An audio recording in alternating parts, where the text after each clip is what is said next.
भेंडवडे सोसायटीत ऐतिहासिक परिवर्तन। तब्बल 20 वर्षांनंतर विरोधकांची सत्ता उलथवली। भेंडवडे सर्व सेवा सहकारी सोसायटीत तब्बल 20 वर्षांनंतर सत्ता बदल घडून आला असून भाजप प्रणित सहकार क्रांती पॅनलने ऐतिहासिक विजय मिळवला आहे।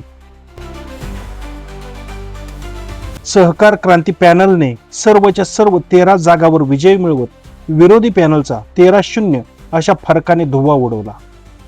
आमदार गोपीचंद पडळकर, ज्येष्ठ नेते व माजी आमदार सदाशिवराव पाटील, जिल्हा नियोजन समिती सदस्य व भाजप कोर कमिटी सदस्य वैभव पाटील तसेच भाजप नेते व जिल्हा परिषदेचे माजी समाज कल्याण सभापती ब्रह्मानंद पडळकर यांच्या नेतृत्वाखालील भाजप प्रणित पॅनलने सहकार क्षेत्रात मोठी बाजी मारली आहे।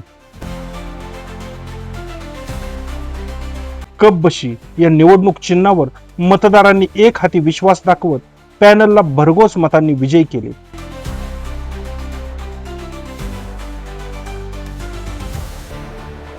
सर्वसाधारण कर्जदार गटातील 8 विजयी जागा खालील प्रमाणे: जानकर नवनाथ धोंडराम 219 मते, इंगळे प्रकाश पंढरीनाथ 218 मते, जानकर विजय जगन्नाथ 215 मते, जानकर धनाजी तुळशीराम 211 मते, जानकर धनाजी जगू 210 मते, जगदाळी निवृत्ती येताळा 207 मते, घोडके हनुमंत दत्तू 206 मते, जानकर सुखदेव कोंडिबा 187 मते। सर्वसाधारण महिला प्रतिनिधी गटातून 2 जागा विजयी झालेल्या आहेत। त्या विजयी जागामध्ये जानकर जानकाबाई सर्जेराव यांना 226 मते तर जानकर कमल विठ्ठल यांना 216 मते मिळालेली आहेत।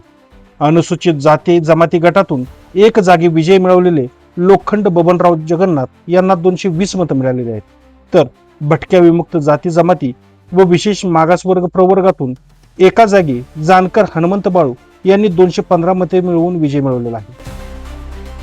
तर इतर मागासवर्गीय प्रतिनिधी मुलानी दस्तगीर करीम यांची बिनविरोध निवड झालेली होती। तब्बल 2 दशकानंतर गावात सत्तांतर घडल्याने भाजप व सहकार क्रांती पॅनलच्या कार्यकर्त्यांमध्ये प्रचंड उत्साहाचे वातावरण निर्माण झाले आहे। निकाल जाहीर होताच कार्यकर्त्यांनी गोपीचंद पडळकर, सदाशिवराव पाटील, वैभव पाटील आणि ब्रह्मानंद पडळकर यांचा विजय असो अशा घोषणा देत गुलालाची उधळण केली। फटाक्यांच्या आतषबाजीने आणि जल्लोषाने संपूर्ण भेंडवडे गाव दणाणून गेले। हा विजय खानापूर तालुक्यातील भाजपच्या वाढत्या संघटनात्मक ताकदीचे आणि सहकार क्षेत्रातील प्रभावाचे मोठे प्रतीक मानला जात आहे। Bureau report, Marathi times.